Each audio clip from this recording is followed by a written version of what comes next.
ఓం నమ శివాయ. అందరికీ నమస్కారం అండి. ధనుసు రాశి వారిని మోసం చేసిన వాళ్ళ కర్మ ఫలితం మొదలైంది. ఈ 3 పేర్లున్న వారితో కొంచెం జాగ్రత్త. ఈ క్షణం మీరు ఈ వీడియో చూస్తున్నారంటే అది కేవలం యాదృచ్ఛికం మాత్రం కాదు. కాలం మిమ్మల్ని ఇక్కడికి తీసుకొచ్చింది అని. దయచేసి నమ్మండి. మీ జీవితంలో ఒక పెను తుఫాను సృష్టించి మీ కన్నీళ్లకు కారణమైన వాళ్ళు కర్మ ఫలితం మొదలైపోయిందని చెప్పడానికి నేను మీ ముందుకు వచ్చాను. మీరు ఎవరినైతే గుడ్డిగా నమ్మారో, ఎవరి కోసమైతే మీ సమయాన్ని, ధనాన్ని, ప్రాణాన్ని సైతం పణంగా పెట్టారో సరిగ్గా వాళ్ళే మిమ్మల్ని నరి రోడ్డు మీద నిలబెట్టి ఏడిపించబోతున్నారు. ఆ మోసం చేసిన వాళ్ళే ఇప్పుడు మీకోసం, మీ క్షమాపణ కోసం పిచ్చి వాళ్ళలాగా ఎదురుచూసే సమయం ఆసన్నమైంది. ఈరోజు నేను చెప్పబోయే విషయాలను మీ గుండెను బలంగా తాకుతాయి. ముఖ్యంగా ఆ 3 అక్షరాలతో మొదలయ్యే పేరున్న వారితో మీరు ఎందుకు అప్రమత్తంగా ఉండాలో నేను మీకు వివరంగా పూసగుచ్చినట్టు చెప్తాను. ఈ నిజాలు జీర్ణించుకోవడం కొంచెం కష్టంగానే ఉండొచ్చు, గుండు బరువెక్కవచ్చు. కానీ మీ భవిష్యత్తు కోసం, మీ ప్రశాంతత కోసం ఈ నిజాన్ని మీరు తెలుసుకొని తీరాలి. మీ జీవితాన్ని ఒక ఆట బొమ్మలా వాడుకున్న వాళ్ళకి కాలం ఎలాంటి గుణపాఠం చెప్పబోతుందో, వాళ్ళ పరిస్థితి ఇప్పుడు ఎలా తలకిందులు కాబోతుందో వింటే మీరు నిజంగానే ఆశ్చర్యపోతారు, షాక్ అవుతారు కూడా. మీ సమస్యలు తీరిపోవాలని, మీ కష్టాలు తొలగిపోయి మీకు ఆ భగవంతుని యొక్క ఆశీస్సులు ఎల్లప్పుడూ కూడా ఉండాలని మీకోసం నేను తప్పకుండా ఆ దేవుని ప్రార్థిస్తాను. నేను ఒక జ్యోతిషులుగా, మీ శ్రేయాభిలాషులుగా మీకోసం మనస్ఫూర్తిగా ఆ భగవంతుని వేడుకుంటున్నాను. మీ సమస్య ఏదైనా సరే అది దేవుడు పాదాల చెంత పెట్టినట్లుగా భావించే మనసు విప్పి కామెంట్ చేయండి. అలాగే కామెంట్ బాక్స్లో ఓం నమ శివాయ అని కామెంట్ చేయండి. ముందుగా ఈ రాశివారి మనస్తత్వం గురించి తెలుసుకుందాం. అలాగే ఎవరైతే మోసం చేశారో వాళ్ళ గురించి, ఆ పేర్ల గురించి చెప్పుకుందాం. ఇక వివరాల్లోకి వెళ్తే ధనుసు రాశి అనేది రాశి చక్రంలో 9వ రాశి. మూల నక్షత్రం 1, 2, 3, 4 పాదాలు, పూర్వషాఢ నక్షత్రం 1, 2, 3, 4 పాదాలు, ఉత్తరాషాఢ నక్షత్రం 1వ పాదానికి చెందిన వారు ఈ ధనుసు రాశి పరిధిలోకి వస్తారు. ఈ సంవత్సరం ధనుసు రాశి వారికి ఆదాయం 14, ఖర్చు 11, రాజయోగం 5, అవమానం అనేది 6. అలాగే ఈ రాశి వారికి కలిసి వచ్చే అదృష్ట సంఖ్య 8. అలాగే అదృష్ట వారాలు ఆదివారం, సోమవారం, గురువారం, శుక్రవారం. ఈ రాశిలో పుట్టినవారు సహజంగానే చాలా సున్నితమైన మనసున్నవారు. ఎదుటివారు కష్టాల్లో ఉన్నారని తెలిస్తే చాలు, మీ జేబులో ఉన్న ఆఖరి రూపాయి కూడా తీసి ఇచ్చేసే అంత గొప్ప మనస్తత్వం ఈ రాశివారిది. ఎవరైనా 2 కన్నీటి బొట్లు రాలిస్తే చాలు, మీ గుండె కరిగిపోతుంది. కానీ అదే మీ పాలిట అతిపెద్ద శాపంగా మారబోతూ ఉంది. మీరు సరైన వాళ్ళను కాకుండా తప్పుడు వ్యక్తులను నమ్మడం వల్లే మీ జీవితంలో ఎన్నో కష్టాలు, ఊహించిన నష్టాలను ఎదుర్కొన్నారు. మీ చుట్టూ ఉన్న వాళ్ళు మీ మంచితనాన్ని ఒక బలహీనతగా చేసుకున్నారు. స్నేహితుల రూపంలో వచ్చిన వాళ్ళు మీ నమ్మకాన్ని ఆసరాగా చేసుకొని మిమ్మల్ని పూర్తిగా వాడుకున్నారు. బంధువులు ముసుగులో వచ్చిన వాళ్ళు మీ ఎదురుగా తీయని మాటలు నవ్వుతూనే చెప్తూ మీ వెనక గోతులు తవ్వారు. ఆర్థికంగా, మానసికంగా, వ్యక్తిగతంగా మీరు ఎన్నో రకాలుగా ఎన్నోసార్లు మోసపోయారు. ఎవరికో ఏదో అవసరం వచ్చిందని వాళ్ళు ఏడుస్తూ నీ దగ్గరికి వస్తే మీ అప్పులు పక్కన పెట్టి మరి వాళ్ళకి అప్పులు తెచ్చి ఇచ్చారు. మీ కడుపు మార్చుకొని మరి వాళ్ళ కడుపు నింపారు. కానీ తీరా మీ చేతిలో డబ్బులు అయిపోయాక, లేదా మీరు అడిగే సమయం వచ్చాక వాళ్ళు ఎలా ముఖం చాటేశారో ఒక్కసారి మీ గతాన్ని గుర్తు తెచ్చుకోండి. అసలు వాళ్ళు ఫోన్ నంబర్లు కూడా మార్చేయడం, లేదా మీరు వాళ్ళకి ఏదో అన్యాయం చేసినట్లుగా తిరిగి మీ మీదే నందలు వేయడం లాంటివి జరిగాయి. మీ అంతరాత్మకు తెలుసు, ఎన్నో దొంగ వాగ్దానాలు, ఎన్నో అబద్ధపు మాటలు నమ్మి మీరు మీ జీవితంలో ఎంతో విలువైన సమయాన్ని, యవ్వనాన్ని కోల్పోయారు. వాళ్ళు మీతో ఆడిన మానసిక చదరంగంలో మీరు అమాయకపు పాలయ్యారు. ఇదంతా తలుచుకుంటే మీకే తెలియకుండా మీ కళ్ళల్లో నీళ్లు తిరుగుతాయి, మీ గొంతు మోగబోతుంది. ఇక ఒకానొక దశలో ఎవరో ఒక స్నేహితుని ప్రాణంగా నమ్మి మీరు మీ కష్టార్జితాన్నంతా కూడా దారపోశారు. నా కుటుంబం రోడ్డున పడింది, నాకు ఈ ఒక్క సహాయం చెయ్యని బ్రతిమిలాడితే మీ సొంత వాళ్ళని కాదని మరీ మీరు సహాయం చేశారు. మీ అవసరాలను వాయిదా వేసుకొని మరీ చివరికి సహాయం చేశారు. కానీ చివరికి ఆ స్నేహితుడు మిమ్మల్ని ఆర్థికంగా కాకుండా మానసికంగా కూడా మోసం చేసినట్లుగా ముంచి వెళ్ళిపోయాడు. మీరు ఫోన్ చేస్తే కట్ చేస్తారు. ఎదురు పడితే గుర్తుపట్టినట్లు వెళ్ళిపోతారు. అలాగే ఒక బంధువుని నమ్మి మీరు మీ ఇంట్లో ఆశ్రమం ఇస్తే వాళ్ళు మీ ఇంట్లోనే ఉంటూ మీ కుటుంబ సభ్యుల మధ్య, మీ భార్యాభర్తల మధ్య, మీ అన్నదమ్ముల మధ్య చిచ్చు పెడతారు. ఉన్న ప్రశాంతతను పూర్తిగా నాశనం చేస్తారు. మీ పడక గది రహస్యాలను, మీ కుటుంబ ఆర్థిక పరిస్థితిని తెలుసుకొని వాటిని బయటకు 10 మందిలో చులకన చేసి మాట్లాడతారు. ఇంకొకరు మీ జీవితంలోకి వచ్చి నేను మీకు అండగా ఉంటాను, నీ కష్ట సుఖాల్లో పాలు పంచుకుంటాను, నీకు తోడుగా ఉంటాను అని చెప్పి మీ భావోద్వేగాలతో దారుణంగా ఆడుకుంటారు. వాళ్ళ మాటలు నమ్మి మీరు మీ జీవితంలో ఎన్నో విలువైన సంవత్సరాలను వృధా చేసుకున్నారు. ఇతరులు మిమ్మల్ని చూసి పిచ్చివాళ్ళు అని నవ్వుతుంటే మీరు మాత్రం మౌనంగా ఆ గుండె కోతను భరించారు. వాళ్ళకి ఏమాత్రం అన్యాయం జరగకూడదని, వాళ్ళు బాగుండాలని మీరు కోరుకుంటే వాళ్ళు మాత్రం మిమ్మల్ని నిలువునా ముంచేశారు. ఈ విషయాలన్నీ తలుచుకుంటే మీ మనసుకు చాలా అంటే చాలా బాధ కలుగుతుంది కదూ. మరి మీరు భయపడిన ఈ భయంకరమైన బాధను మీరు బయటకు ఎవరికీ చెప్పుకోలేకపోయారు. ఎంత గుండె కోత ఉన్నా పెదవుల మీద చిరునవ్వు చెదరకుండా అందరితోనూ మామూలుగానే మాట్లాడారు.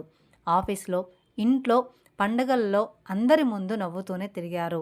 మిమ్మల్ని మోసం చేసిన వాళ్ళు మాత్రం చాలా సంతోషంగా ఉన్నారని, వాళ్ళ జీవితాలు చాలా అద్భుతంగా సాగిపోతున్నాయని మీరు ఎన్నోసార్లు అనుకొని ఉంటారు.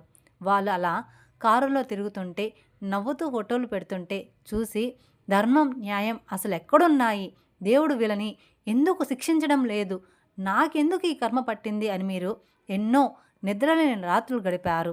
దేవుడి ముందు నిలబడి ఎన్నోసార్లు కన్నీళ్లతో ప్రశ్నించారు. మీ జీవితం ఇక అయిపోయింది అనుకున్నారు.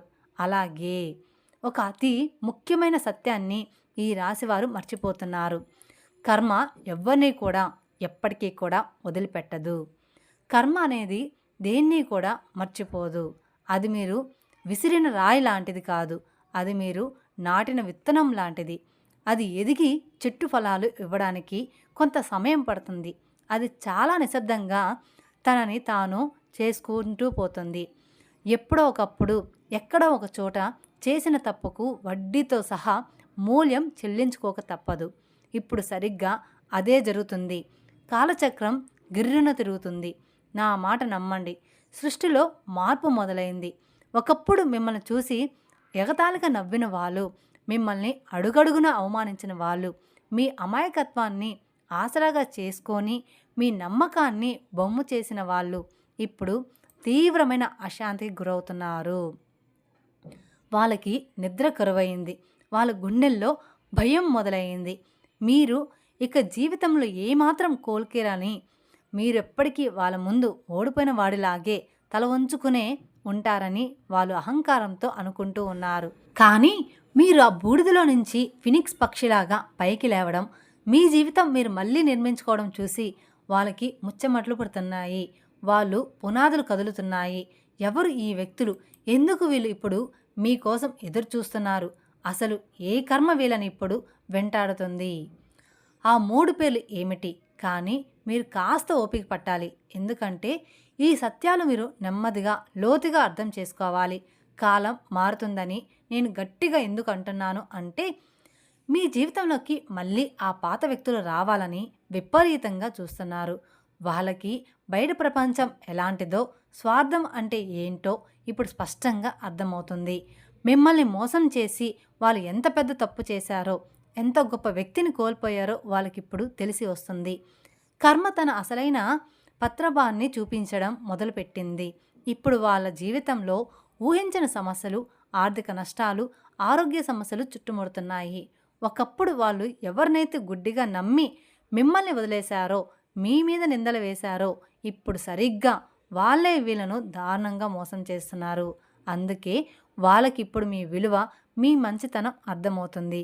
మీకోసం ఇప్పుడు వాళ్ళ కళ్ళల్లో ఒత్తులు వేసుకొని ఎదురుచూస్తూ ఉన్నారు. మీతో మళ్ళీ ఎలాగైనా పరిచయం పెంచుకోవాలని, మీ ద్వారా మళ్ళీ లబ్ధి పొందాలని, లేక కనీసం మీ సానుభూతైన పొందాలని వాళ్ళు రకరకాల ప్రయాణికాలు రచిస్తూ ఉన్నారు. ఇక వాళ్ళు మీ స్నేహితుల ద్వారా, బంధువుల ద్వారా రాయబారాలు పంపొచ్చు. కానీ ఇక్కడే మీరు చాలా అంటే చాలా జాగ్రత్తగా ఉండాల్సిన అత్యంత క్లిష్టమైన సమయం ఇది. వాళ్ళు మీ ముందు వచ్చి ముసలి కన్నీళ్లు కార్చొచ్చు, నన్ను క్షమించు అని కాళ్ళ మీద పడచ్చు. వాళ్ళు ఎంతగా ప్రాధాయపడినా, ఎన్ని కన్నీళ్లు పెట్టుకున్నా మీరు మళ్ళీ పొరపాటును కూడా వాళ్ళ బుట్టలో పడకూడదు. పగ తీర్చుకోకండి, కానీ వాళ్ళను మళ్ళీ మీ జీవితంలోకి ఆహ్వానించకండి. కర్మ ఎప్పుడు నిశ్శబ్దంగానే పనిచేస్తుంది. నిత్యం సత్యం ఎప్పుడు కాస్త ఆలస్యంగానే గెలుస్తుంది, కానీ అంతిమ విజయం సత్యనిధి అని మీరు పదే పదే గుర్తుపెట్టుకోవాలి. ప్రతి చర్యకు ఇంకొక ప్రతిచర్య ఉంటుంది. ప్రతి పనికి ఒక పర్యవసనం ఉంటుంది. వాళ్ళు మీతో ఆడిన ఆ ఆటకు ఇప్పుడు వాళ్ళే బలైపోతున్నారు. ముఖ్యంగా నేను చెప్పబోయే ఆ 3 పేర్లు ఉన్న వాళ్ళతో మీరు అడుగు తీసి అడుగు వేసేటప్పుడు 1000 సార్లు కాదు, 1,00,000 సార్లు ఆలోచించాలి. ఆ పేర్లు ఉన్న వాళ్ళందరూ ఒకేలాగా ఉండకపోయినా మీ జీవితంలో మీకు ఎదురైన అతిపెద్ద మోసాలకు ఆ పేర్ల అక్షరాలకు ఏదో ఒక బలమైన అదృశ్యమైన సంబంధం అనేది ఉండి ఉంటుంది. ఆ పేర్లు ఏంటి అని మీరు ఆతృతగా ఎదురు చూస్తున్నారని నాకు తెలుసు. నేను ఆ పేరును వెల్లడిస్తాను, కానీ దానికి ముందు మీ మనసును సిద్ధం చేసుకోండి. మళ్ళీ మళ్ళీ ఆలోచించండి. ఎవరు ఆ వ్యక్తులు? ఎందుకు వీళ్ళు మీ జీవితంలోకి మళ్ళీ రావాలి అనుకుంటున్నారు? ఏ కర్మ వీళ్ళని దహించి వేస్తుంది? ఆ 3 అక్షరాల పేర్లు ఏంటి? ఎందుకు మీరు ఒంటరిగా ఉండాలి?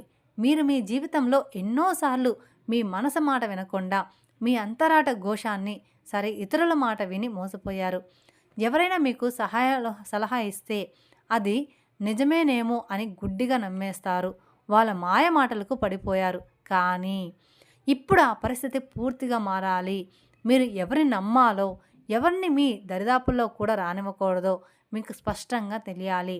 సత్యం ఎప్పుడు కాస్త చేదుగానే ఉంటుంది, కానీ అది మీ ప్రాణాలను కాపాడుతుంది. కర్మ తన పని తాను చేసుకోపోతున్నప్పుడు మనం మధ్యలో దూరి వాళ్ళను కాపాడడానికి ప్రయత్నించకూడదు. అలా చేస్తే ఆ కర్మ మనకి కూడా అంటుకుంటుంది. వాళ్ళు చేసిన కర్మను వాళ్ళే అనుభవించాలి. సత్యం అనేది ఎప్పటికీ కూడా దాగదు. మీరు చేసిన ప్రతి మంచి పనికి ఈ విశ్వం మీకు బహుమతి ఇస్తుంది. వాళ్ళు చేసిన ప్రతి చెడ్డ పనికి ఇక్కడే ఈ జన్మలోనే ఫలితం అనుభవించి తీరాలి. ఇంకా మీలో చాలామంది వాళ్ళు ఇప్పటికీ ఒక ఆశతో బ్రతుకుతూ ఉన్నారు. ఏదో ఒక రోజు వాళ్ళు మారిపోతారేమో, తమ తప్పు తెలుసుకొని వస్తారేమో, పాత రోజులు మళ్ళీ వస్తాయేమో అని. అవును, వాళ్ళు వస్తారు, కానీ వాళ్ళు మారరు. వాళ్ళు అవసరం కోసం మాత్రమే వాళ్ళు మళ్ళీ మీ దగ్గరికైతే వస్తారు. అది మీరు మీ మనసులో పచ్చబొడ్డులాగా ఖచ్చితంగా గుర్తుపెట్టుకోవాల్సిన విషయం. మీ మంచితనాన్ని వాళ్ళు ఎప్పుడూ కూడా ఒక దుర్భుగ్గ బుద్ధితో బలహీనతగానే చూస్తారు. మీరు క్షమిస్తారన్న ధైర్యంతోనే, వీడు ఎక్కడికి పోతాడులే అన్న అలుసుతోనే వాళ్ళు పదే పదే తప్పులు చేస్తారు. కానీ ఈసారి మీరు వాళ్ళకి ఆ అవకాశం అస్సలు ఇవ్వకూడదు. మీ జీవితం ఒక ప్రయోగశాల కాదు. ప్రతి ఒక్కరూ వచ్చి మీతో ఆడుకొని వెళ్ళిపోవడానికి. మీకు ఒక గొప్ప విలువ ఉంది. మీకంటూ ఒక ఆత్మగౌరవం ఉంది. దాన్ని మీరు ఎవరి కోసం, ఏ సంబంధం కోసం వదులుకోకూడదు. కర్మ నిశ్శబ్దంగా దాని పని అది చేసుకుంటూ పోతుంది. సత్యం సమయం తీసుకుంటుంది, కానీ అంతిమంగా గెలుస్తుంది. ప్రతి కర్మకు ఒక ఫలితం ఉంటుంది. ఈ మాటలను మీ మదిలో మంత్రాలులాగా జపించుకోండి. ఎవరు ఆ వ్యక్తులు? ఎందుకు మీకోసం ఎదురు చూస్తున్నారు? ఆ 3 పేర్లు ఏంటి? ఎందుకు ఒంటరిగా ఉండాలి? ఈ ప్రశ్నలు మిమ్మల్ని సత్యం వైపు నడిపిస్తాయి. ఇక మీ నిరీక్షణకు ముగింపు పలుకుతూ ఆ 3 అక్షరాలు ఏమిటో చెప్పే సమయం వచ్చింది. ఎన్నో పరిశోధనలు, ఎన్నో దశాబ్దాలు జ్యోతిష్య అనుభవాలు తర్వాత ఈ రాశి వారికి ఎక్కువగా సమస్యలు తెచ్చిపెట్టడం లేదా తీవ్రమైన నమ్మక ద్రోహం చేసిన వ్యక్తుల పేర్లలో ఈ 3 అక్షరాలు ఎక్కువగా కనిపించాయి. మీ భవిష్యత్ ప్రణాళికలు, మీ డబ్బు వ్యవహారాలు, మీ వ్యక్తిగత రహస్యాలు ఈ అక్షరాలతో పేరు మొదలయ్యే వారితో పంచుకునేటప్పుడు మీరు చాలా జాగ్రత్తగా ఉండాలి. ఆ అక్షరాలు ఏమిటంటే, అందులో మొదటి అక్షరం ఎస్, రెండవది ఎం, మూడవది ఆర్. అవును, ఈ 3 అక్షరాలతో మొదలయ్యే పేర్లు ఉన్న వాళ్ళు మీ జీవితంలో గతంలో ఏదో ఒక విధంగా మిమ్మల్ని ప్రభావితం చేసి ఉంటారు లేదా భవిష్యత్తులో చేయబోతారు. కానీ ఇక్కడ నేను ఒక అత్యంత ముఖ్యమైన విషయం అయితే చెప్తున్నాను. దీన్ని మీరు చాలా స్పష్టంగా, నిశ్చితంగా అర్థం చేసుకోవాలి. ఈ ఎస్, ఎంఆర్ అనే అక్షరాలతో పేరు మొదలయ్యే ప్రతి ఒక్కరూ కూడా చెడ్డవాళ్ళని, వాళ్ళందరూ మోసగాలని నేను అస్సలు చెప్పడం లేదు. ఈ లోకంలో ఈ అక్షరాలతో పేరున్న ఎంతోమంది అద్భుతమైన వ్యక్తులు, ఎంతో దయాహృదయం ఉన్నవాళ్ళు, గొప్ప గొప్ప సాధకులు ఉన్నారు. వాళ్ళు సమాజానికి ఎంతో మేలు కూడా చేస్తున్నారు. బహుశా మీ జీవితంలో కూడా ఈ అక్షరాలు ఉన్న మంచి వాళ్ళు ఉండవచ్చు. కాబట్టి ఎవరిని కూడా కేవలం వాళ్ళ పేరును బట్టి అంచనా వేయకండి. ఇది కేవలం ఒక సాంప్రదాయక ఆధ్యాత్మిక పరిశీలన మాత్రమే. ఈ రాశి వారి గ్రహస్థితులకి అక్షరాల నామ నక్షత్రాలకు మధ్య ఉన్న ఘర్షణ వల్ల కొన్నిసార్లు మనస్పర్ధలు, నమ్మక ద్రోహాలు జరిగే అవకాశాలు ఎక్కువగా ఉంటాయని మాత్రమే దీని ఉద్దేశం. కాబట్టి ఈ అక్షరాలు ఉన్న వ్యక్తులతో మీరు తక్షణమే సంబంధాలు తెంచుకోవాలని ఇక్కడ నేను చెప్పడం లేదు. కేవలం ముఖ్యమైన విషయాల్లో కొంచెం అప్రమత్తంగా ఉండాలని, గుడ్డిగా నమ్మకూడదని మాత్రమే నా సలహా. ఇక వాళ్ళు మీకు ఎంత సన్నిహితులైనా సరే మీ ప్రాణాలు తీసుకెళ్ళి వాళ్ళ చేతుల్లో పెట్టకండి. ఇక ఈ వీడియోని ఎందుకు ఒంటరిగా ఉన్నప్పుడు మాత్రమే చూడాలని నేను మొదట్లోనే పదే చెప్పాను అంటే, ఇప్పుడు మీకు వివరంగా వివరిస్తాను. దయచేసి ఇక్కడి నుండి నేను చెప్పే ప్రతి మాటను చాలా శ్రద్ధగా వినండి. ఈ సందేశం కేవలం మీకోసం ఉద్దేశింపబడింది. ఇది పూర్తిగా మీ ఆత్మ పరిశీలన సంబంధించిన విషయం. మీరు మీ జీవితంలో ఎవరిని నమ్మాలి, ఎవరిని దూరం పెట్టాలి అనేది మీరు పక్కవారి మాటలు వినకుండా నిజాయితీగా ఆలోచించుకోవాల్సిన సమయం అయితే ఇది.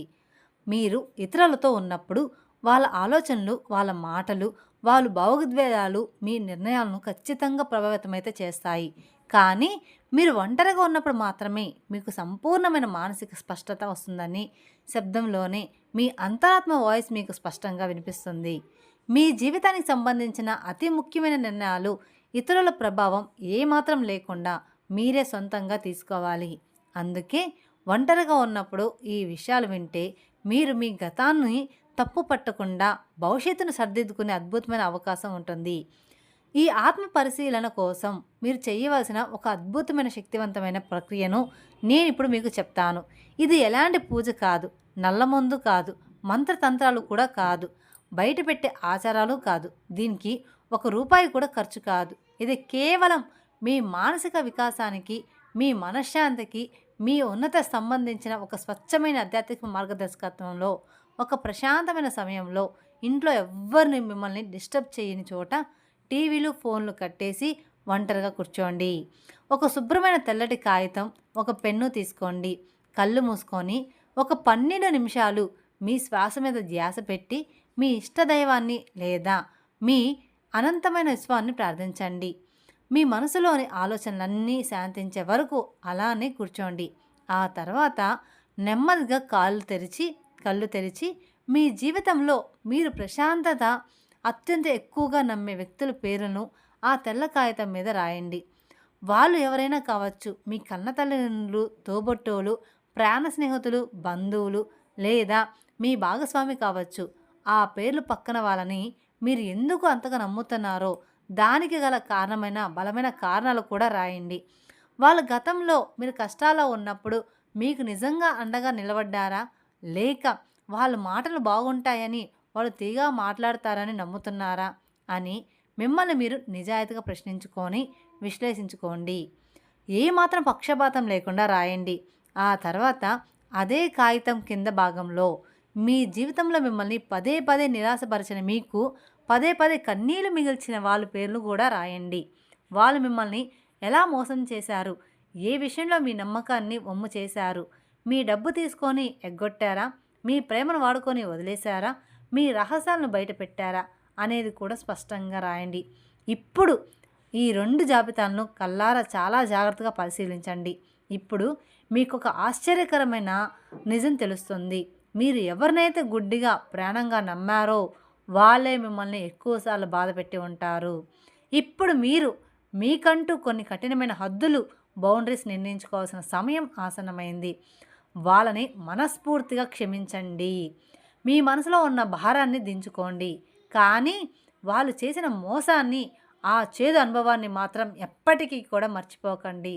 వాళ్ళు మీ జీవితంలో లేకపోయి ఏ స్థానంలో ఉండాలో, వాళ్ళతో మీరు ఎంతవరకు కలవాలో, ఎంత దూరం పెట్టాలో ఆ కాగితం సాక్షిగా మీ మనసులో ఒక గట్టి నిర్ణయం తీసుకోండి.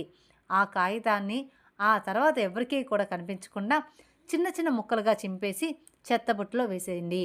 ఆ కాగితంతో పాటు మీ మనసులో ఉన్న భయాలు, బాధలు, గతం తాలూకు చేదు జ్ఞాపకాలు కూడా ఆ చెత్తబుట్టలో పడిపోయానని, మీరిప్పుడు ఒక కొత్త మనిషిలా జన్మించారని దృఢంగా భావించండి. ఈ చిన్న ప్రశాంతకరమైన ఆత్మ పరిశీలన ప్రక్రియ వల్ల మీకు కలిగే ప్రయోజనాలు అన్నీ ఇన్ని కావు. అవి మాటల్లో చెప్పలేనివి. దీనివల్ల మీలో ఒక అద్భుతమైన నిర్ణయాత్మక శక్తి పెరుగుతుంది. ఎవరిని నమ్మాలి, ఎవరిని దూరం పెట్టాలి అనే విషయంలో మీకు సంపూర్ణమైన మానసిక స్పష్టత వస్తుంది. ఇతరుల మీద వాళ్ళ అభిప్రాయాల మీద ఆధారపడకుండా మీ మీద మీకు బలమైన అంచెలంచెలమైన ఆత్మవిశ్వాసం ఏర్పడుతుంది. ఇతరులు మిమ్మల్ని భావోద్వేగపరంగా బ్లాక్మెయిల్ చేయడం, మిమ్మల్ని మ్యానిపులేట్ చేయడం ఇకపై వాళ్ళ తరం అసలు కాదు. వాళ్ళు మాయల నుంచి మీకు పూర్తి స్వేచ్ఛ దొరుకుతుంది. అన్నిటికంటే ముఖ్యంగా మీ జీవితంలో ఆరోగ్యకరమైన సంబంధాలు, నిజమైన ప్రేమలు, నిస్వార్థమైన స్నేహాలు మాత్రమే మిగులుతున్నాయన్నమాట. విషపూరితమైన బంధాలన్నీ వాటంతట అవే రాలిపోతాయి. మీ శ్రేయోభిలాషిగా, ఒక ఆధ్యాత్మిక మార్గదర్శిగా నేను మీకు ఇచ్చే అతిపెద్ద సలహా ఇదే. జీవితంలో మనం నేర్చుకోవాల్సిన అతిపెద్ద పాఠం ఒకే ఒక్క పాఠం: ఎవరిని నమ్మాలి, ఎవరిని నమ్మకూడదు అనేది మాత్రమే. కర్మ అనేది చాలా నెమ్మదిగా పనిచేస్తుందేమో, కానీ అది ఎన్నటికీ కూడా ఆగిపోదు. అది ఖచ్చితంగా తిరిగి కొడుతుంది అని మీరు పదే పదే గుర్తు చేసుకోండి. వాళ్ళు చేసిన తప్పులకు వాళ్ళను శిక్షించడం మీ పని కాదు. మీ చేతులు మలినం చేసుకోకండి.